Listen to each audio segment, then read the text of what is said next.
Un tour complet de l'appareil et une dernière vérification pour Eric avant un décollage très particulier.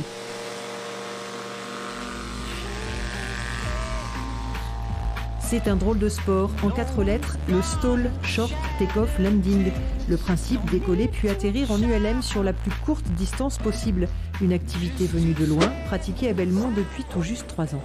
Ça démarre en Alaska où là-bas ils ont peu de terrain et donc les gens étaient habitués à se poser un petit peu à droite ou à gauche, donc chez des amis. Ils travaillaient aussi avec ce type de petit avion. Et après entre eux ils ont commencé à faire des courses. Des performances facilitées par beaucoup de technicité, pas mal de sang-froid et un vent parfait.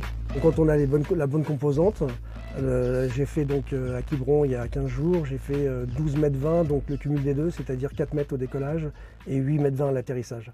Voilà, donc, ça c'était le record officiel. Et ici on a fait un autre record qui n'a pas été filmé, etc. On a fait 2 et 4. Voilà, mais ça dépend vraiment du vent en fait. Pionnier de la discipline en France, le club local organise ce week-end son premier Open, 40 participants attendus. Belmont maintenant c'est un peu le nid, c'est un peu le fief du stall. La Fédération française du LM a été accrochée par différents pilotes. Il leur a dit là il se passe quelque chose, il faut aller voir. Et on a bon espoir que dans 3-4 ans, on puisse faire un championnat du monde, championnat d'Europe et puis championnat du monde auquel on inviterait les Américains. ULM pendulaire, multi-axe ou autogire sur 3 types d'appareils, les pilotes excelleront tout le week-end dans l'art de la précision. Pour le public, un spectacle rare.